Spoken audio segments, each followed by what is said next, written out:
The sun hovered low, casting long, bitter shadows over the hard-packed dust of Grady's Hollow. Heat shimmered above the rooftops, dancing like ghosts over rusted tin and warped wood. The cattle pens groaned under the restless weight of horned beasts, but the animals weren't what had drawn the crowd that day. Men leaned on railings with sweat-streaked brows and spittle-darkened tobacco, eyes not on the livestock, but on the veiled figures, caged just behind them. The girl stood silent beneath a filthy gray shawl, face hidden, hands bound in front with frayed rope. Her dress, once calico blue, was torn at the hem and stained with travel, smoke, and worse. Her name was Eliza Dorn, but no one in the crowd knew that, or cared to ask. The name belonged to a memory now, her father's ranch, the wide open sky, the smell of leather and wild sage. All of it burned, taken, and now they were selling her like a mule with cracked hooves. A gnarled man with a sunburned face barked over the din, standing atop a crate hammered from old shipping wood. Fine-blooded stock here. Strong back, young hands. Good for house, field, or further. Don't be shy. He winked at a man near the front who laughed through yellowed teeth. Eliza stared at the dirt. She refused to cry. Not for them. Not now. The Claymore boys lounged near the platform, dressed in trail dust and arrogance. Luther Claymore, the eldest, wore a duster the color of dried blood and a 6-gun on each hip. He was a wolf among vermin, a man who smiled with no joy and spoke with venom that sounded sweet to fools. He'd been the one to drag her from the ashes of her father's ranch. He'd looked her dead in the eyes and said, "Ain't no place for a woman up on a dead man's land." Now he watched her with something like curiosity, something that made her skin crawl. She had been broken, yes, but not bent. He hated that. It was in the way he studied her, like a puzzle missing a piece he thought he already owned. The auctioneer raised a hand. "Let's start the bid at $15. A few murmurs, shuffling. Then someone raised a hand. 20, came a voice. 25. 30. Luther leaned back, eyes gleaming. He wasn't bidding. He was watching, waiting. 35. The bid slowed. Eliza's heart did not. She felt the weight of stares, like flies on her skin. No one here saw a woman. Just something to be bought, broken, used.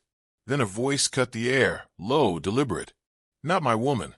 The crowd froze. The auctioneer blinked. A lone figure stepped from the edge of the pen, dust clinging to him like a second skin. He was tall, lean, with a battered hat pulled low and a coat that had seen more years than the town itself. His boots scuffed the ground as he walked, slow and certain, toward the platform.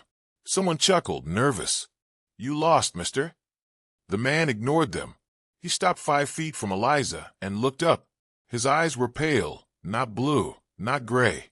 Something between, like weathered stone. He nodded once. "Not today," he said. Luther Claymore straightened from his post, his amusement vanishing like mist under morning sun. "You interrupting lawful business, stranger?" "No law here," the man replied, voice calm as sand. "Only thieves in coats."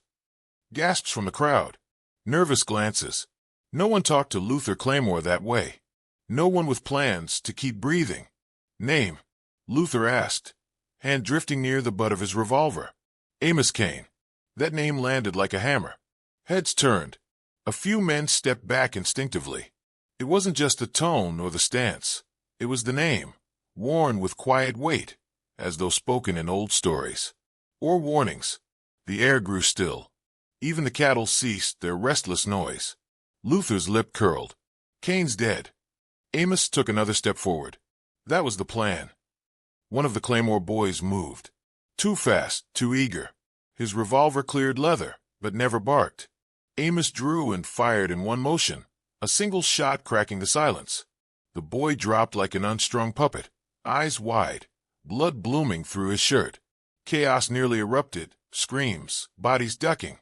But Amos had already holstered his gun, and the way he stood said he could do it again, and faster, much faster.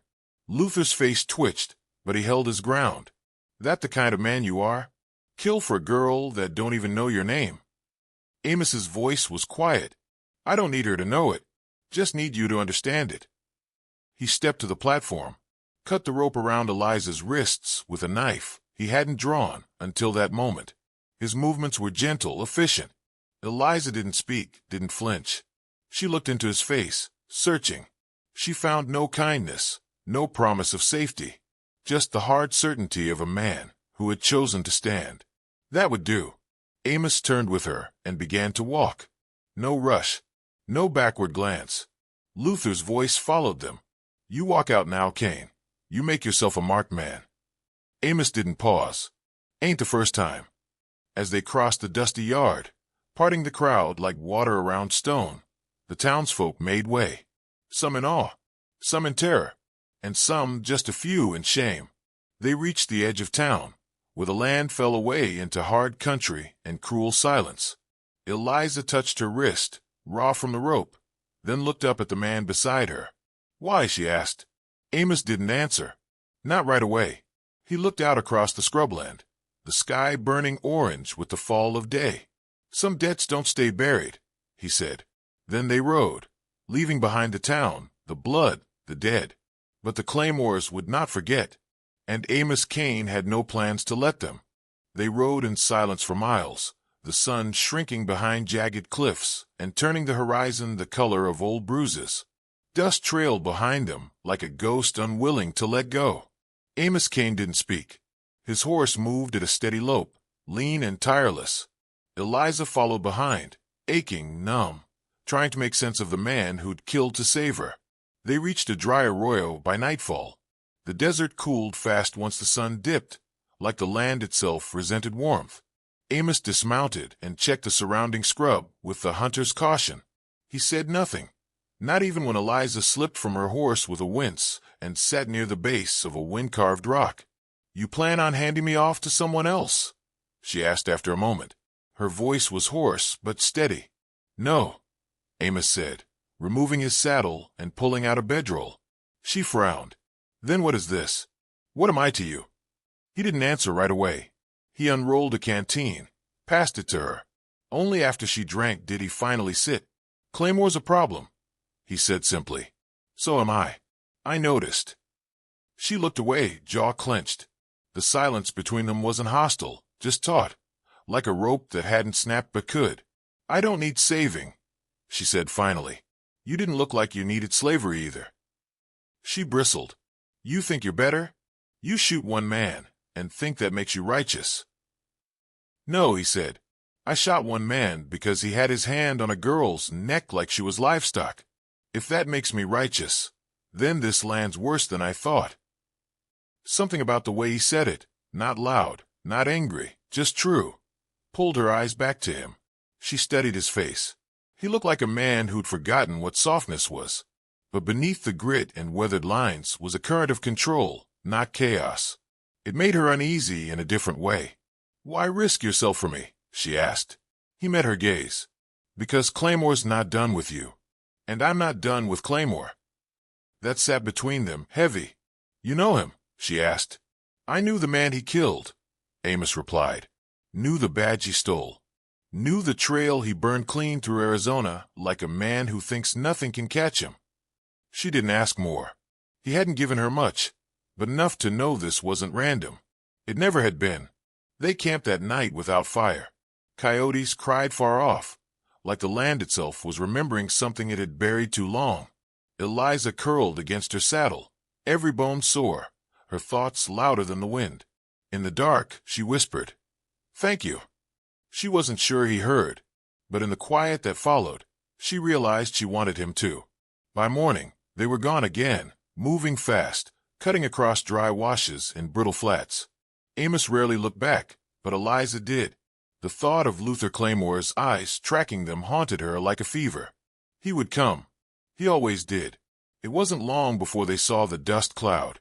Riders, 4 of them, following hard. Amos cursed under his breath. Knew he'd send a few ahead. Eliza's heart slammed against her ribs. What now? Amos scanned the terrain, eyes narrowing. That canyon. Narrow mouth, high walls. We hold there. We. You mean fight? He looked at her. You know how to shoot. Her lips twisted. I know how to aim. Doesn't mean I always hit. Then stay low. Fire second. The canyon was tight and cruel, good for ambushes and bad for mercy. Amos dismounted at the entrance and moved quick, placing himself behind a twisted pillar of stone. Eliza followed, nerves buzzing like hornets. They didn't wait long. The first rider came in confident, rifle low, face shadowed beneath a wide hat. Amos fired once.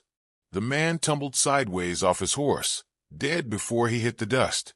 The next two charged together. Eliza fired wild, missing wide, but Amos didn't. One man screamed, his shoulder blown apart. The other tried to turn, but his horse reared in panic, and Amos put him down clean. The fourth man hesitated, then bolted. Smart, or maybe just lucky. Amos stood, smoke rising from the barrel of his gun. Eliza stared at the bodies, heart pounding. "You've done this before," she said. Amos holstered his weapon. "So have they. Difference is, I'm still standing." They dragged the dead into the canyon brush and took what ammo they could. The wounded man, barely breathing, Amos left. "He'll tell them what he saw," he muttered. "Let Claymore know who's coming." Eliza didn't argue. She didn't feel sorry. That night, the wind howled harder.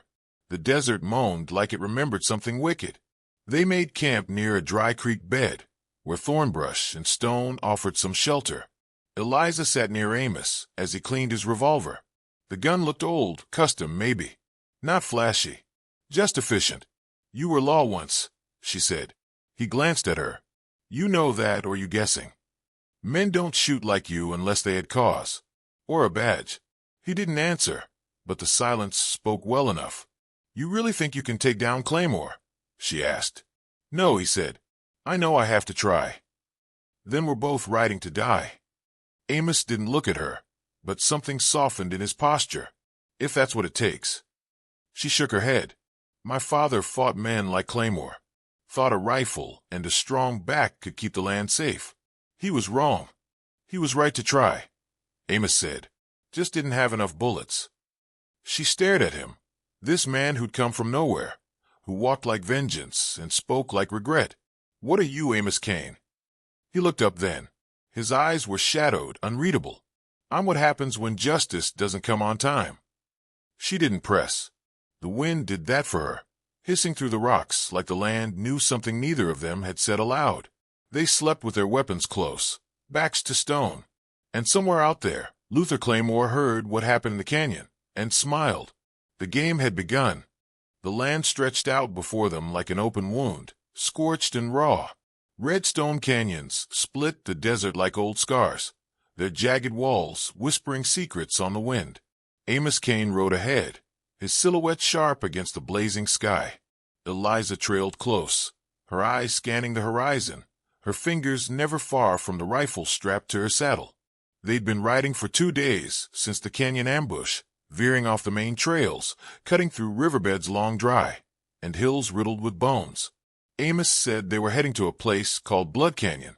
Eliza didn't like the sound of it, but something in his voice when he said it told her this was more than just a hiding place. "You sure we're not riding into a trap of your own making?" she asked, breaking the dry silence between them. Amos didn't turn. "If I wanted you dead, I'd have left you back in Grady's Hollow. Doesn't mean you're not dragging me into your own grave." He slowed his horse, just enough to meet her eyes. "Might be, but Claymore's coming either way." She didn't respond. Couldn't. The truth of it settled like grit in her throat.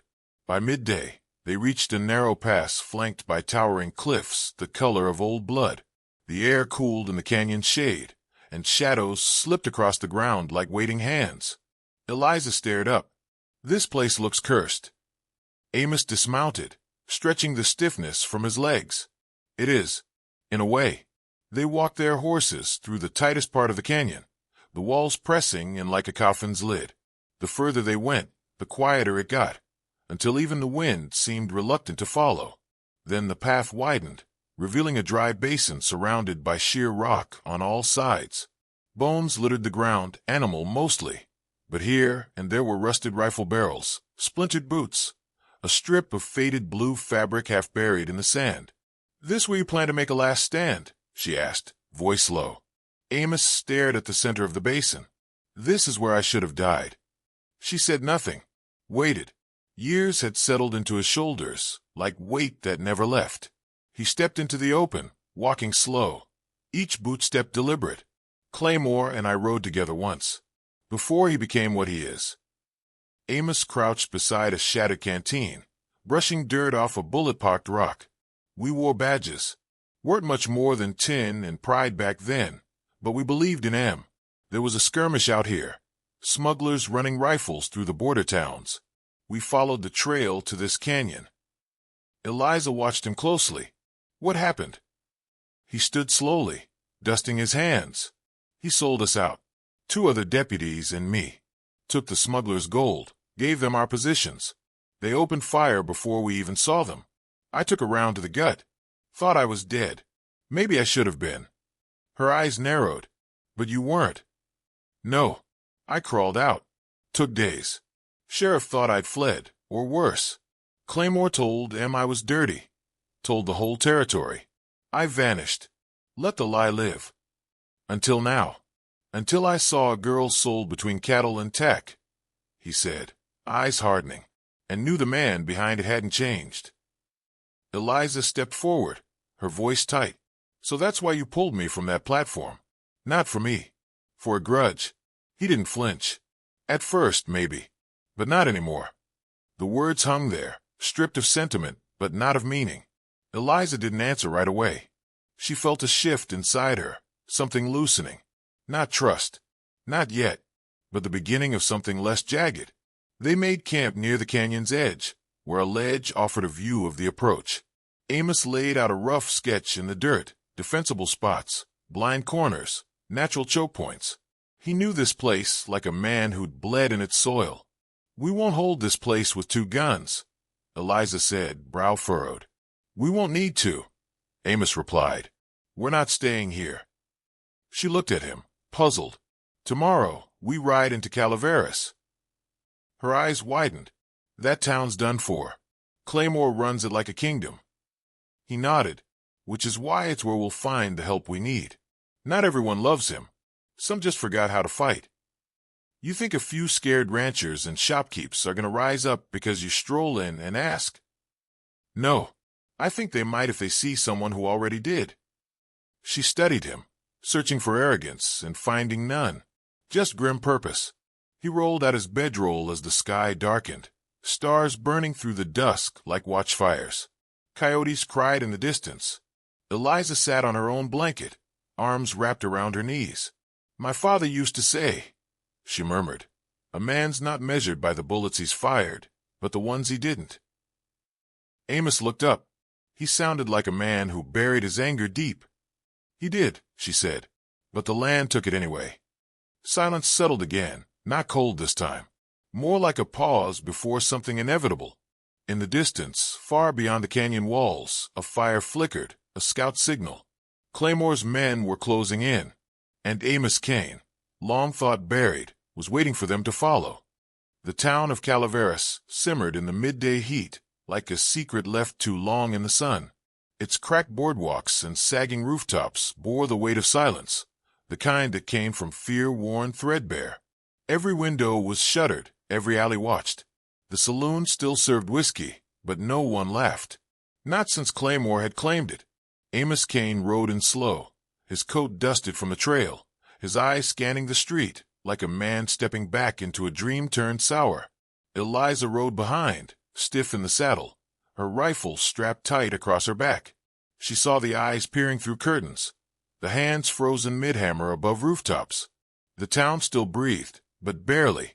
They stopped in front of the jailhouse.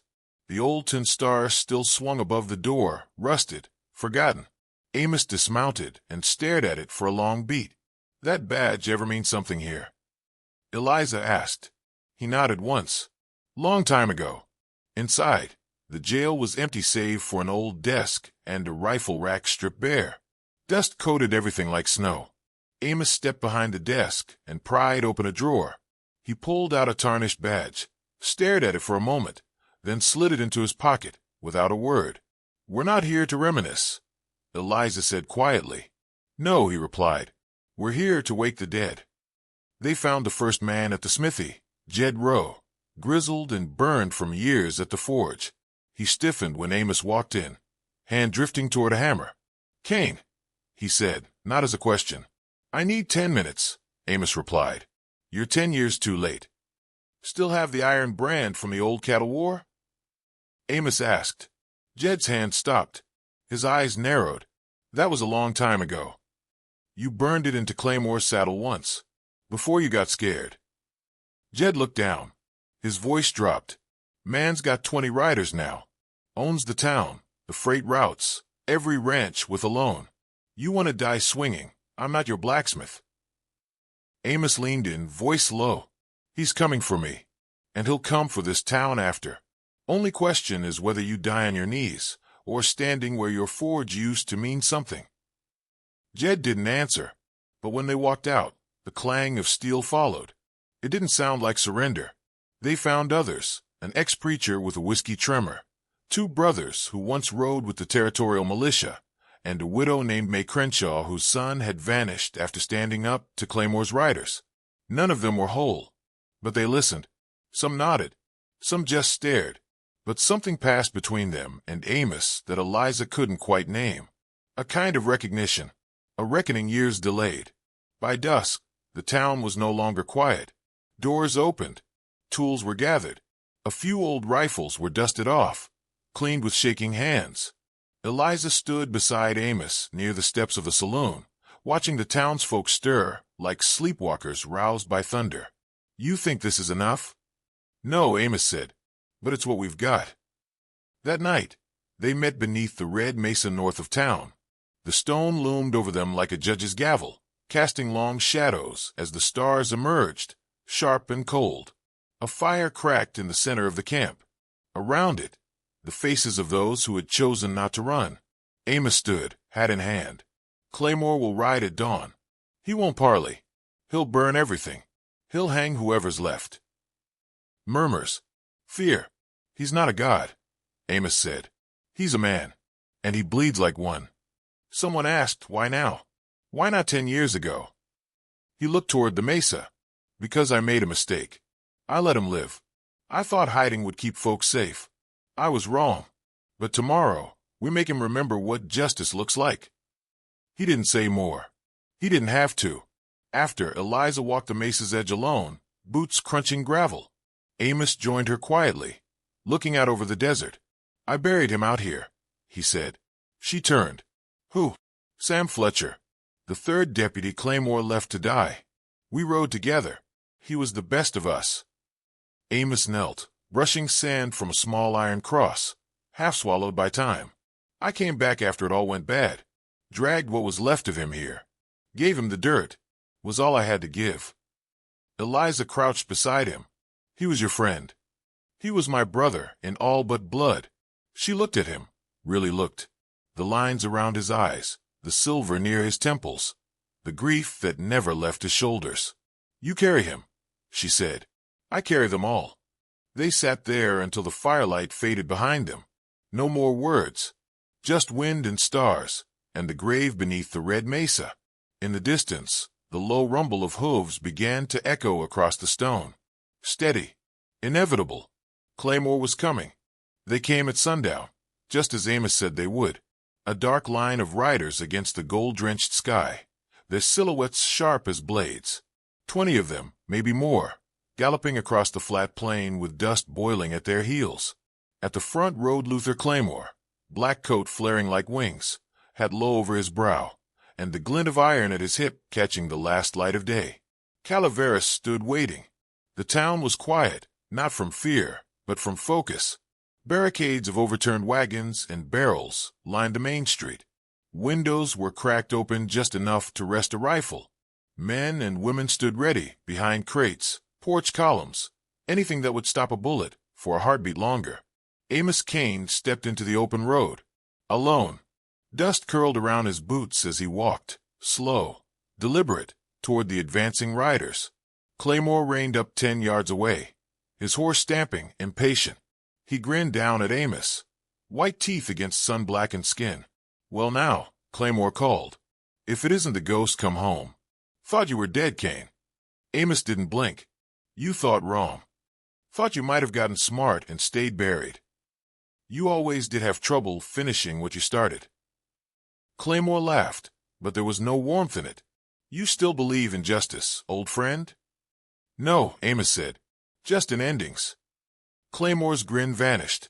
He looked around the street, at the rifles peeking from windows, the townsfolk standing behind makeshift walls. You think this rabble's gonna stop me? They're not here to stop you, Amos said. They're here to bury you. There was a pause, tight as a held breath. Then Claymore's hand twitched toward his gun. The street exploded with thunder. Shots cracked from every angle, windows, rooftops, behind barrels. Amos dove sideways as bullets hissed past him. Claymore's horse reared, screaming, throwing him into the dirt. His men scrambled, returning fire, but the town was ready. Every shot that came from the outlaws was met with two more from the people of Calaveras. Jed Rowe's forge rang with the blast of his shotgun. May Crenshaw stood from behind a rain barrel and fired true, dropping a rider who tried to flank. The preacher clutched a rifle with shaking hands, but his aim was steady, and he felled a second outlaw with one shot to the chest. Eliza moved fast, ducking from porch to post, reloading quick, firing quicker. She didn't think. She acted, each pull of the trigger sending a jolt up her arm. She saw Amos moving through the chaos like a shadow, calm and precise. When he fired, men fell. When he shouted, people listened. Within minutes, the tide turned. Riders fell or fled. The street was smoke and shouting, hoofbeats and screams. Then silence. Only Claymore remained. He was on one knee, bleeding from a gash across his temple, pistol in hand, breathing like a man who'd swallowed fire. He looked up and saw Amos standing over him, gun steady. Well, Claymore rasped, looks like you finally found your courage. Amos didn't move. You sold us out. I did what I had to. You don't survive out here playing saint. You don't survive forever either. Claymore laughed through blood. You think this changes anything? Someone always takes the crown. I'm not here for the crown. Amos cocked the hammer. Claymore stared at the barrel. You gonna kill me in front of your new congregation? Claymore sneered. No, Amos said. They don't need to see this. He stepped forward, pressed the barrel against Claymore's chest, and fired once. Quiet. Personal. Claymore slumped backward into the dust, eyes open to a sky that no longer cared. The town was still. No cheers. Just the heavy exhale of a people who had dared to hope. Amos holstered his weapon and turned. Eliza stood in the street, hair tangled, dirt streaking her face, rifle in hand. She met his eyes, breathing hard. It's done, she said. He nodded once. For now. That night, the fires burned low in Calaveras. They buried the dead behind the chapel. No sermons, just shovels and silence. The townsfolk gathered at the saloon after, not for drink, but for something else, a strange, quiet communion of the living. Amos sat alone at a corner table, hat on the wood, hands wrapped around a glass he didn't drink from. Eliza approached, slid into the seat across from him. You leaving? She asked. Thinking about it. Where would you go? He looked out the window, where the mesa loomed dark in the distance, wherever men like Claymore still breathe. She didn't answer. Not right away. You could stay, she said finally. He looked at her. I don't belong here. You did today. He didn't argue, just sat with the words. Outside, the wind kicked up dust that settled into the ruts Claymore's riders had carved into the street. In time, those tracks would vanish, just like the man who'd made them, but not the legend, and certainly not the justice Amos Kane had delivered at sundown.